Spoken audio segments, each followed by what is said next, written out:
En cuanto a los principios constitucionales, que son diferentes a los principios generales del derecho que consisten en máximas, producto de la sabiduría jurídica y que se aplican de manera secundaria y subordinada a la ley, a falta de ley o de interpretación jurídica, cabe decir que juegan un papel fundamental en la autointegración en el derecho.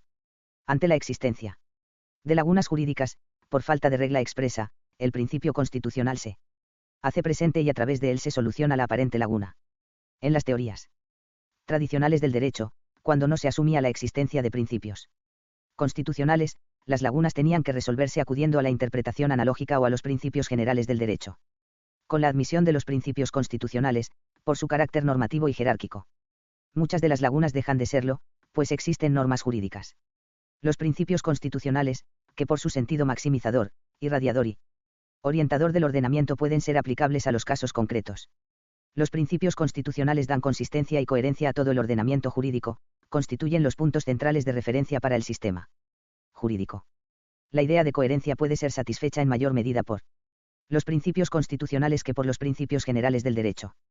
Pues los principios de la Constitución ordenan, conforman y estructuran el ordenamiento en su conjunto. B. Los ordenamientos jurídicos y su interrelación. Una primera aproximación nos dirá que los conflictos entre ordenamientos pueden darse. 1. Al interior de un Estado cuando se admite el pluralismo jurídico, es decir, ordenamientos que existen y conviven al interior de un Estado junto al ordenamiento estatal y que son producto de diversas instituciones, entendiendo por institución un grupo social organizado, el ordenamiento de partidos, sindicatos, organizaciones empresariales, iglesias, etc. 2. Conflictos entre ordenamientos estatales que son propios del derecho internacional, tanto público como privado. 3. Conflictos entre ordenamientos estatales y el derecho internacional universal. Y 4. Conflictos entre el ordenamiento del Estado y ordenamientos antiestatales como el de las sectas y las asociaciones ilícitas. En los ordenamientos existen distintos tipos o géneros de relaciones. Una inicial clasificación toma en cuenta la jerarquía para resolver posibles conflictos, así en los ordenamientos puede haber relaciones de coordinación. Por ejemplo, entre ordenamientos estatales o relaciones de subordinación y supremacía, por ejemplo, entre el derecho estatal y las normas del jus cogens internacional. En el derecho mexicano, las normas de partidos, sindicatos, organizaciones empresariales, etc., tienen en principio una relación de subordinación con el derecho estatal. Un segundo criterio de clasificación de las relaciones entre ordenamientos es el que tiene en cuenta la diferente extensión recíproca de los respectivos ámbitos de validez. Así habría tres tipos de relaciones: A, de exclusión total; B, de inclusión total; y C, de exclusión o inclusión parcial. Un ejemplo de relaciones de exclusión total se daría entre ordenamientos de dos estados que se encuentran totalmente delimitados de modo tal que no se sobreponen mutuamente en ninguna de sus partes. Inclusión total es el tipo de relación en donde un ordenamiento queda comprendido en él otro, por ejemplo, el ordenamiento de una provincia o departamento respecto al ordenamiento de un estado unitario. Exclusión parcial e inclusión parcial significa que dos ordenamientos tienen una parte en común y una que no les es común, que es lo que ocurre entre los ordenamientos estatales de los países europeos y el derecho de la Unión Europea.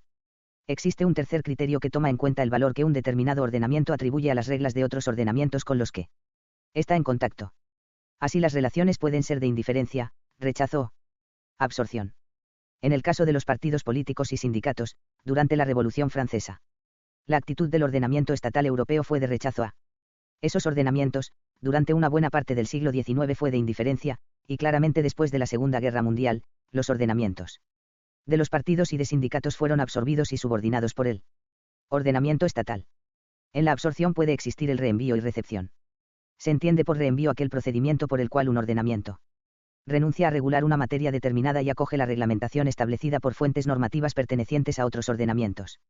La recepción es el procedimiento por el cual un ordenamiento incorpora en su propio sistema la regulación normativa de una materia dada, en la forma que está establecida en otro ordenamiento. En la historia de los ordenamientos, los procesos de recepción y reenvío son frecuentes, principalmente en la historia de los ordenamientos estatales. Bobbio comenta cómo el derecho mercantil, de los comerciantes, y el derecho de la navegación o marítimo tuvo autonomía del derecho estatal durante el final de la Edad Media y el Renacimiento y cómo esos ordenamientos parciales fueron posteriormente absorbidos mediante recepción por el derecho estatal. En otros casos, el reenvío se hace presente, esto es, el procedimiento por medio del cual un ordenamiento no se apropia del contenido de las normas de otro ordenamiento, como ocurre en la recepción, sino que se limita a reconocer su plena validez en su propio ámbito. A nivel federal. En México y a partir de la reforma en materia indígena de 201, el derecho mexicano reenvió en ciertas materias, algunas del artículo 2 de la Constitución, a los sistemas jurídicos indígenas. Bobbio también clasifica las relaciones entre ordenamientos tomando en cuenta los ámbitos temporal, espacial y material. Distingue tres tipos de relaciones. 1. Dos ordenamientos tienen entre sí en común el ámbito espacial y el material, pero no el temporal. Se trata del caso de dos ordenamientos estatales que temporalmente se suceden en un mismo territorio. Por ejemplo, entre el Código Civil vigente y el Código Civil de 1884, 2. Ordenamientos tienen en común entre sí el ámbito temporal y el material, pero no el espacial. Se trata de la relación entre dos ordenamientos contemporáneos, vigentes al mismo tiempo, y que regulan grosso modo las mismas materias, pero en dos territorios diferentes, por ejemplo dos códigos civiles de distintos países o de diferentes entidades federativas, y 3. Dos ordenamientos tienen en común entre sí el ámbito temporal y el espacial, pero no el material. Se trata, por ejemplo, de la relación característica entre el ordenamiento estatal y el ordenamiento de la Iglesia Católica. El caso de conflictos entre ordenamientos en el tiempo tiene relación con interesantes debates sobre la persistencia de normas anteriores de ordenamientos previos en el ordenamiento vigente, principalmente a nivel de normas constitucionales. Así se dice, por ejemplo, que algunas normas de las constituciones de 1824 o 1857 que no se oponen a la vigente, pueden aún tener vigencia y validez. El problema teórico en el pasado tenía que ver con el tratamiento jurídico de las revoluciones, pues se suponía que el cambio de ordenamiento se producía necesariamente a través de una revolución. Hoy en día, las transformaciones profundas en los ordenamientos y aún su sustitución, no necesariamente ocurren a través de medios violentos, sino empleando el acuerdo y el consenso político, lo que se conoce en la ciencia política como transiciones a la democracia por reforma pactada. No obstante, a nivel jurídico, los conflictos entre ordenamientos que se suceden en el tiempo permanecen, por lo que muchas veces los nuevos ordenamientos suelen establecer que partes de los sistemas jurídicos anteriores pueden tener vigencia en el nuevo. En este sentido conviene tener presente lo señalado en el artículo 72, inciso F, de la Constitución, que dispone que en la interpretación, reforma o derogación de las leyes o decretos, se observarán los mismos trámites para su formación, y en lo regulado en el artículo 9 del Código Civil para el Distrito Federal, que dice, la ley solo queda abrogada o derogada por otra posterior que así lo declare expresamente o que contenga disposiciones total o parcialmente incompatibles con la ley anterior. Es importante distinguir entre abrogación y derogación. El término abrogación proviene del latín abrogatio, del verbo abrogare, que significa anular. La abrogación entraña la supresión total de la vigencia, obligatoriedad y efectos de una ley. En cambio, la derogación alude a la pérdida parcial de una ley y no a la pérdida total de la vigencia de una ley, como en el caso de la abrogación. La abrogación puede ser de tres tipos. 1. Abrogación expresa directa, cuando la ley expresamente declara que otra ley ha dejado de tener vigencia. 2. Abrogación expresa indirecta ocurre cuando la ley establece expresamente su periodo de vigencia, o bien, cuando la ley se ha dictado para regir una situación transitoria. Y 3. Abrogación tácita se da cuando la entrada en vigor de una ley implica la abrogación de otra por regular una misma materia. Conforme al principio lex posterior derogat priori, o cuando una ley que entra en vigor establece una regulación opuesta a otra de anterior vigencia. Un tema fundamental de conflicto de ordenamientos en el tiempo es el de la retroactividad. La prohibición de aplicación retroactiva de las normas entraña que el ordenamiento jurídico rige para el futuro y que las normas del presente no pueden modificar o afectar hechos ocurridos bajo el imperio de normas anteriores. Nuestra Constitución, en el párrafo primero del artículo 1.4, establece que a ninguna ley se le dará efecto retroactivo en perjuicio de persona alguna, lo que significa que cuando beneficia a los gobernados se puede aplicar a favor. En materia penal, la ley puede aplicarse retroactivamente en los siguientes supuestos. 1. Cuando la aplicación de la pena prevista por la ley posterior a la perpetración del delito implique la disminución o extinción de la sanción al inculpado o al sentenciado, se aplicará la de la nueva ley, salvo que la de la anterior disposición implique un beneficio al inculpado con relación a la reducción o supresión de la pena. 2. Cuando en sentencia ejecutoriada firme, la ley posterior reduzca la pena dictada en la misma, nada impide que se aplique el término más favorable al reo que resulte de la ejecución de la nueva ley, si el máximo y el mínimo de la misma se encuentra más reducido que el de la anterior disposición. Y 3. Cuando el sujeto hubiese sido sentenciado a una pena entre el término mínimo y el máximo, se estará a la reducción que resulte en el término medio aritmético conforme a la nueva norma. La materia procesal civil también presenta excepciones a la prohibición de aplicación retroactiva de las normas. Así, los negocios de jurisdicción contenciosa, pendientes de resolución, al entrar en vigor la nueva ley, se sujetarán a la ley anterior, y la sustanciación de los negocios de jurisdicción voluntaria. Pendientes de resolverse, son conocidos conforme a la nueva ley.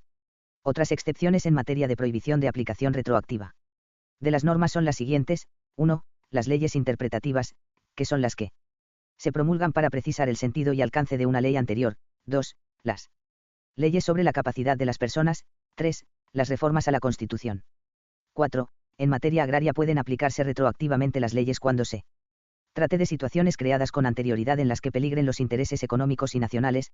5. Con relación a derechos adquiridos de los gobernados y respecto a derechos nacidos de reglas sustantivas no es posible la aplicación retroactiva, pero sí sobre derechos surgidos de normas procesales o adjetivas. Según la doctrina, las 3 reglas básicas que debe tomar en consideración el juez para analizar la retroactividad de las normas son: 1. Los efectos de la situación jurídica se rigen por la ley que se encuentra en vigor el día en que los mismos se produzcan. 2. Los efectos ya producidos bajo la vigencia de la ley anterior no pueden ser afectados por la nueva ley. Y 3. Los efectos que se producen después de la entrada en vigor de la nueva ley serán regidos por esta. Los conflictos entre ordenamientos con validez espacial diferente comprenden: 1. Los conflictos entre las diversas entidades de la Federación. 2. Los conflictos de derecho internacional privado. Y 3. Conflictos surgidos al exterior de los ordenamientos, con ordenamientos de carácter paraestatal, infraestatal, antiestatal y colaterales del Estado. Respecto al primer tipo de conflictos, a los problemas que se presentan por leyes promulgadas en cada uno de los estados de la Federación se les conoce como conflictos interprovincial si se resuelven conforme a lo previsto en el artículo 121 de la Constitución, que dispone: en cada estado de la Federación se dará entera fe y crédito de los actos públicos, registros y procedimientos judiciales de todos los otros. El Congreso de la Unión, por medio de leyes generales, prescribirá la manera de probar dichos actos, registros y procedimientos, y el efecto de ellos, sujetándose a las bases siguientes: y las leyes de un estado solo tendrán efecto en su propio territorio, y por consiguiente, no podrán ser obligatorias fuera de él. 2. Los bienes muebles e inmuebles se regirán por la ley del lugar de su ubicación. 3.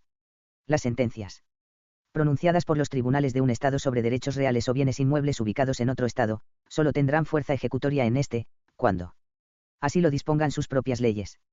Las sentencias sobre derechos personales solo serán ejecutadas en otro estado, cuando la persona condenada se haya sometido expresamente o por razón de domicilio a la justicia que las pronunció, y siempre que haya sido citada personalmente para ocurrir al juicio. 4. Los actos del Estado civil ajustados a las leyes de un Estado, tendrán validez en los otros. Y v. Los títulos profesionales expedidos por las autoridades de un Estado, con sujeción a sus leyes, serán respetados en los otros. Para los conflictos de derecho internacional privado, el derecho mexicano establece algunas reglas. En el Código Civil para el Distrito Federal encontramos los siguientes preceptos.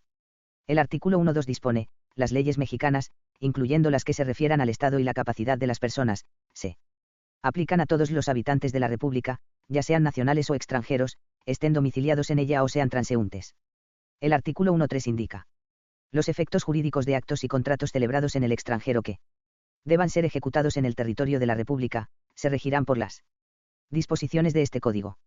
El artículo 1.4 establece: los bienes inmuebles sitos en el Distrito Federal, y los bienes muebles que en el mismo se encuentren, se regirán por las disposiciones de este Código, aun cuando los dueños sean extranjeros. Y el artículo 1.5 del Código Civil ordena que los actos jurídicos, en todo lo relativo a su forma, se regirán por las leyes del lugar donde pasen.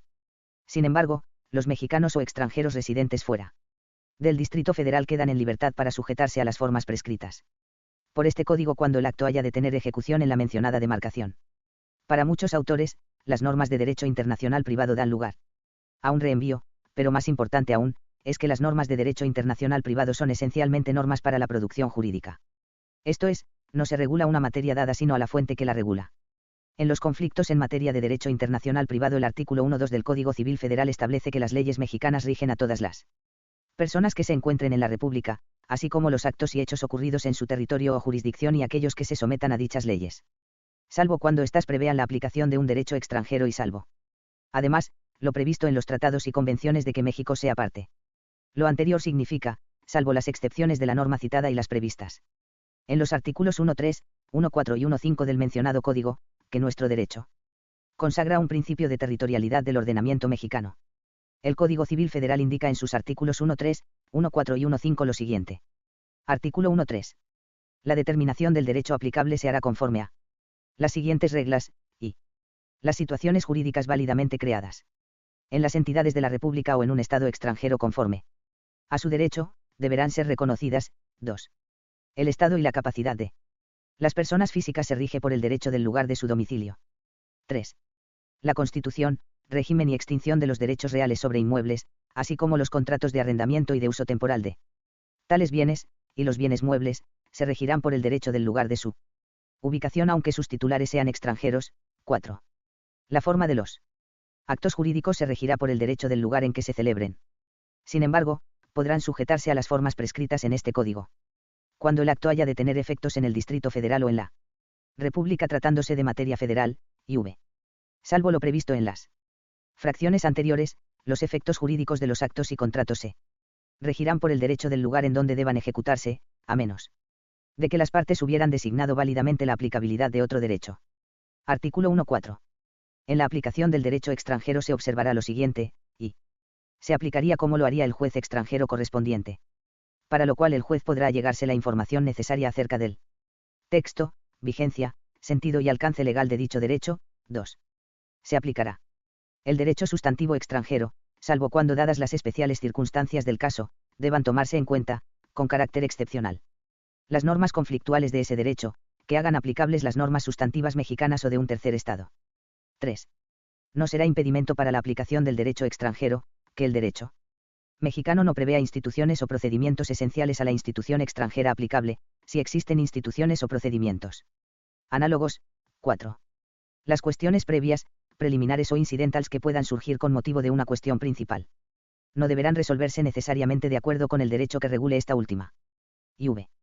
Cuando diversos aspectos de una misma relación jurídica estén regulados por diversos derechos, estos serán aplicados armónicamente, procurando realizar las finalidades perseguidas por cada uno de tales derechos. Las dificultades causadas por la aplicación simultánea de tales derechos se resolverán tomando en cuenta las exigencias de la equidad en el caso concreto. Lo dispuesto en el presente artículo se observará cuando resultare aplicable el derecho de otra entidad de la Federación. Artículo 1.5. No se aplicará el derecho extranjero, y cuando artificiosamente se hayan evadido principios fundamentales del derecho mexicano, debiendo el juez determinar la intención fraudulenta de tal evasión, y 2. Cuando las disposiciones del derecho extranjero o el resultado de su aplicación sean contrarios a principios o instituciones fundamentales del orden público mexicano. Así como existen en nuestro ordenamiento reglas de derecho internacional privado en materia civil, independientemente de las que existen en las convenciones internacionales que ha ratificado el Estado mexicano en esa materia y en otras, el sistema penal nacional establece reglas específicas. El derecho penal consagra el principio de territorialidad, aunque tal principio no es absoluto. El Código Penal Federal se refiere a las excepciones del principio de territorialidad en los artículos 2 al 5.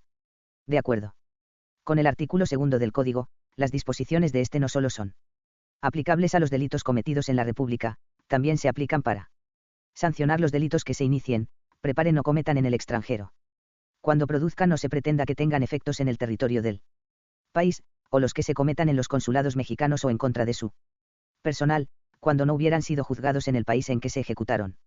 El artículo 3 del Código Penal Federal determina que los delitos continuos y continuados cometidos en el extranjero que se sigan cometiendo en la República, se perseguirán con arreglo a las leyes de nuestro país, sean mexicanos o extranjeros los delincuentes. El artículo 4 señala que los delitos cometidos en territorio extranjero por un mexicano contra mexicanos o extranjeros, o por extranjeros contra mexicanos, serán penados en la República, con arreglo a las leyes federales, si concurren los requisitos siguientes, que el acusado se encuentre en la República, que el reo no haya sido definitivamente juzgado en el país en que delinquió, y que la infracción de que se le acuse tenga el carácter de delito en el país en que se ejecutó y en la República. El artículo 5 de ese código establece que se consideran ejecutados en territorio de la República los delitos cometidos por mexicanos o por extranjeros en alta mar, a bordo de buques nacionales, los ejecutados a bordo de un buque de guerra nacional surto en puerto o en aguas territoriales de otra nación y, esto se extiende al caso de que el buque sea mercante, si el delincuente no ha sido juzgado en la nación a que pertenezca el puerto, los cometidos a bordo de un buque extranjero surto en puerto nacional o en aguas territoriales de la República, si se turbare la tranquilidad pública o si el delincuente o el ofendido no fueren de la tripulación. Los cometidos a bordo de aeronaves nacionales o extranjeras que se encuentren en territorio o en atmósfera o aguas territoriales nacionales o extranjeras, en casos análogos a los que se señalaron anteriormente para los buques. Y los cometidos en las embajadas y legaciones mexicanas. Respecto a los conflictos surgidos al exterior de los ordenamientos, con ordenamientos de carácter paraestatal, infraestatal, antiestatal y colaterales del Estado, podemos mencionar lo siguiente: 1. Con ordenamientos supraestatales, es decir, con el derecho internacional. En este caso las relaciones pueden implicar la superioridad del derecho internacional sobre el interno. La equivalencia jerárquica entre ambos, la superioridad del derecho interno. Pero inmediatamente en el escalón inferior la preeminencia del derecho internacional sobre las leyes del Estado, que es el caso mexicano, y la similitud de jerarquías entre ley y derecho internacional. 2. Con ordenamientos infraestatales, que son los ordenamientos sociales que el Estado absorbe, reconoce o limita, como los sindicatos, los partidos, las asociaciones, etc. 3. Los colaterales al Estado, como pueden ser los conflictos del Estado con el ordenamiento de la Iglesia Católica. Y 4. Los antiestatales, que son los conflictos con los ordenamientos de las asociaciones para delinquir o con las sectas secretas, etc. En cuanto a los conflictos entre el ordenamiento estatal y el de la Iglesia Católica, Bobbio propone 4 maneras de relación. 1. Reductio ad unam, se distingue según se trate de la reducción del Estado a la Iglesia, teocracia, o de la Iglesia al Estado, cesaropapismo en la época imperial, erastianismo en los modernos estados nacionales protestantes. 2. Subordinación, también. Aquí es necesario distinguir 2 teorías o sistemas según se pretenda que el Estado esté subordinado a la Iglesia o que la Iglesia esté subordinada al Estado. 3. Coordinación, es el sistema fundado en las relaciones concordatarias que presuponen el reconocimiento recíproco de los 2 poderes según la fórmula cada cual, en el propio orden, independientes y soberanos. Y 4. Separatismo, según el sistema del separatismo, aplicado, por ejemplo, en los Estados Unidos, las iglesias son consideradas del mismo modo que las asociaciones privadas. En México, el sistema previsto por el artículo 130 de la Constitución es el de la separación entre el Estado y las iglesias, aunque el Estado ejerce determinadas atribuciones de control y de supervisión sobre las iglesias y los ministros de culto, las que se encuentran previstas en el propio artículo 130 de la Constitución y en la Ley de Asociaciones Religiosas y Culto Público. 7. Recapitulación. Este capítulo ha tenido por propósito explicar que es incorrecto estudiar las normas jurídicas sin mirar a los ordenamientos jurídicos. Estos son sistemas jurídicos complejos que existen en el tiempo y que aspiran a cumplir con características fundamentales, entre ellas, las de unidad, coherencia, integridad, y que además entran en relación o conflicto con otros ordenamientos. Un ordenamiento no es solo un conjunto de normas, es la estructura, la función y fin normativo que da sentido a las normas, que permite predicar su validez, su existencia, sus características, jerarquía y clasificación. Las normas jurídicas sin inscribirse en un ordenamiento no podrían explicarse, reconocerse como jurídicas, ubicar su jerarquía, su lugar en alguna clasificación, determinar su validez, existencia y eficacia. De esta suerte, entender la norma dentro del ordenamiento es dotarla de sentido. Hemos insistido que el derecho de nuestra época no debe ser entendido solo por sus características normativas. Ni siquiera nos podemos conformar con la manera en la que lo entiende Hart como unión de reglas primarias y secundarias, o como lo entiende Dworkin como reglas, principios y directrices. El derecho contemporáneo debe ser entendido en la realidad que habita, en su contexto histórico y social, en las finalidades axiológicas que persigue, en su carácter argumentativo y discursivo. Lo anterior, sin embargo, no implica que los elementos normativos del derecho no tengan una importancia fundamental para comprender el fenómeno. Sin ellos el derecho sencillamente no podría ser explicado. Por eso, el estudio de la unidad, de la coherencia, de la integridad y de las relaciones entre ordenamientos resultan cruciales para cualquier jurista que quiera tener una visión estructurada y lógica del derecho. Cuestionario. 1. ¿Por qué el derecho debe comprenderse desde el ordenamiento jurídico? 2. Explique las 3 perspectivas de Kelsen para estudiar el ordenamiento jurídico. 3. Describa la noción de ordenamiento jurídico en la teoría de Hart. 4. ¿Qué se entiende por unidad, coherencia y plenitud del ordenamiento jurídico? 5. Distinga entre sistemas normativos estáticos y dinámicos. 6. Aclare el significado de norma fundamental y de regla de reconocimiento. 7. ¿Qué son las antinomias jurídicas y cuáles son los criterios tradicionales para solucionarlas? 8. Una vez que el intérprete del ordenamiento resuelve una antinomia, ¿qué opciones tiene? 9. ¿Por qué se caracterizan las colisiones entre principios? 1.0. ¿Cuáles son los métodos de solución de conflictos o colisiones entre principios? 11. Describa el principio de proporcionalidad. 1.2. Enumere las diferentes tipologías sobre las lagunas jurídicas. 1.3. ¿Por qué es importante que el ordenamiento sea pleno? 1.4. ¿A qué métodos acudimos para solucionar las lagunas jurídicas? 1.5. Distinga entre analogía legis, iuris e interpretación extensiva. 1.6. ¿En qué 4 supuestos se dan los conflictos entre ordenamientos? 1.7. Explique la diferencia entre reenvío y recepción. 1.8. Precise las diferencias entre abrogación y derogación. 1.9. Exponga las tipologías de abrogación. 20. ¿En qué casos las normas pueden aplicarse retroactivamente? Exponga. Supuestos en materia penal, procesal civil y en otras materias. 2.1. ¿Cómo se solucionan los conflictos entre ordenamientos de diversas entidades federativas? 22. ¿Cuáles son las reglas que nuestro derecho establece para solucionar conflictos de derecho internacional privado? 23. ¿Cuáles son las reglas en materia penal para solucionar conflictos entre ordenamientos? 24. ¿Cómo soluciona el derecho mexicano los conflictos entre el ordenamiento estatal y el de la Iglesia Católica?